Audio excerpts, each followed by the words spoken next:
Assalamualaikum warahmatullahi wabarakatuh. Alhamdulillahilladzi bi ni'matihi tatimmus shalihat. Allahumma shalli wa sallim ala nabiyyina Muhammad. Segala puji bagi Allah karena berkat nikmatnya niat-niat baik amal dapat terlaksana, dan juga mudah-mudahan salam penghormatan kami tercurahkan kepada Nabi Muhammad sallallahu alaihi wasallam. Perkenalkan, nama saya Fikri Arifin dari kelompok 2 akan mempresentasikan materi tentang tujuan pendidikan Islam. Tak lupa sebelumnya saya ucapkan rasa hormat saya kepada Ibu dosen pengampu, Ibu Hilda, dan juga saya ucapkan terima kasih kepada teman-teman semua yang telah bersabar dan bersedia menyimak video presentasi kali ini. Untuk mempersingkat waktu, saya akan masuk kepada materi, yaitu apa itu tujuan dan apa itu pengertian pendidikan Islam. Tujuan adalah arah, maksud atau haluan. Secara terminologi, tujuan berarti sesuatu yang diharapkan tercapai setelah sebuah usaha dilakukan. Menurut H.M. Arifin, bahwa tujuan proses pendidikan Islam adalah idealitas cita-cita yang mengandung nilai-nilai Islam yang hendak dicapai dalam proses pendidikan yang berdasarkan ajaran Islam secara bertahap. Selanjutnya, pengertian pendidikan Islam. Pendidikan Islam yaitu sebuah proses yang dilakukan untuk menciptakan manusia-manusia yang seutuhnya beriman dan bertakwa kepada Tuhan, serta mampu mewujudkan eksistensinya sebagai pemimpin di muka bumi yang berdasarkan kepada ajaran Al-Quran dan Sunnah.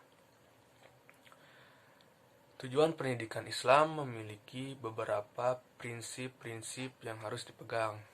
Menurut Muhammad Al-Thani Al-Saibani dalam bukunya, prinsip setidaknya ada beberapa yang harus disebutkan, seperti yang pertama, prinsip universal.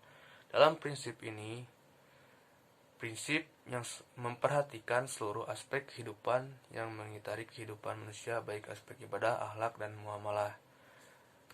Selanjutnya, prinsip keseimbangan dan kesederhanaan. Islam memiliki prinsip keseimbangan dalam kehidupan, baik di antara dunia dan akhirat. Selanjutnya, prinsip kejelasan. Prinsip yang mengandung ajaran dan hukum yang memberikan kejelasan terhadap aspek spiritual dan aspek intelektual manusia. Selanjutnya, prinsip tak ada pertentangan.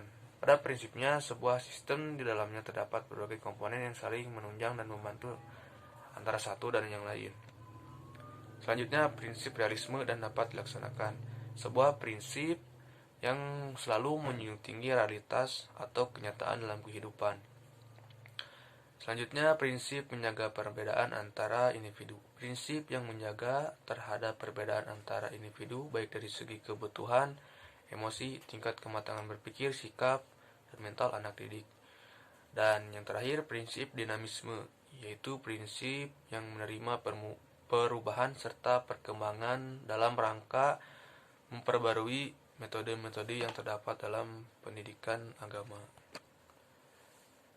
Selanjutnya, tujuan pendidikan Islam terdapat beberapa sub, yaitu yang pertama dibagi menjadi 4, yaitu tujuan umum, tujuan sementara, tujuan operasional, dan tujuan akhir. Tujuan umum adalah tujuan yang akan dicapai dengan semua kegiatan pendidik, baik dengan pengajaran atau dengan cara lain. Kita perlu mengintegrasikan nilai-nilai yang terkandung dalam firman Allah Subhanahu wa taala dan sabda-sabda Nabi Muhammad yang menjadi idealitas ajaran Islam yang diwujudkan sebagai pola kepribadian muslim yang hakiki sesuai tuntunan cita Islam tersebut. Selanjutnya, tujuan sementara. Tujuan sementara adalah tujuan yang akan dicapai setelah anak didik diberi sejumlah pengalaman tertentu yang direncanakan dalam sebuah kurikulum. Selanjutnya, tujuan operasional, yaitu suatu tujuan yang dicapai menurut program yang telah ditentukan atau ditetapkan dalam kurikulum. Produk kependidikan belum siap dipakai di lapangan karena masih memerlukan latihan keterampilan tentang bidang keahlian yang hendak ditekuni atau diterjuni. Tujuan akhir adalah tujuan yang dikehendaki agar peserta didik menjadi manusia yang sempurna setelah ia menghabisi sisa umurnya, sebagai diterangkan dalam Al-Quran dalam surat Al-Zariyat, wa ma khalaqtul jinna wal insa illa liya'budun. Selain tujuan pendidikan Islam yang telah disebutkan sebelumnya, tujuan pendidikan Islam, Ibnu Khaldun terinspirasi untuk merumuskan sebagai berikut. Yang pertama, tujuan yang berorientasi akhirat dan tujuan yang berorientasi dunia. Tujuan yang berorientasi akhirat yaitu membentuk hamba-hamba Allah yang dapat melaksanakan kewajiban-kewajibannya kepada Allah. Tujuan yang berorientasi dunia membentuk manusia-manusia yang mampu menghadapi segala bentuk kehidupan yang lebih layak dan bermanfaat bagi orang lain. Baik, selanjutnya fungsi tujuan pendidikan Islam. Tujuan pendidikan Islam memiliki beberapa fungsi, diantaranya fungsi yang pertama adalah mengakhiri usaha. Karena pada umumnya suatu usaha akan berakhir setelah tujuan akhir tercapai. Fungsi yang kedua adalah mengarahkan usaha. Karena tanpa adanya antisipasi ataupun dengan ke arah tujuan, maka penyelewengan akan banyak terjadi dan kegagalan akan selalu diambang pintu. Fungsi yang ketiga adalah sebagai titik tolak untuk mencapai tujuan-tujuan lain, baik tujuan baru maupun tujuan lanjutan dari tujuan pertama. Oleh karena itu, dapat dikatakan bahwa dari satu segi tujuan bisa membatasi ruang gerak usaha, sementara dari segi lain tujuan dapat mempengaruhi dinamika sebuah usaha. Fungsi yang keempat adalah memberi nilai sifat pada usaha-usaha tersebut. Baik, selanjutnya yang terakhir masuk kepada kesimpulan. Kesimpulan dari tujuan pendidikan Islam mempunyai corak yang berbeda dengan pendidikan umum. Pendidikan umum hanya bertujuan mentransfer ilmu, pengetahuan, dan mengantarkan kedewasaan berpikir peserta didik.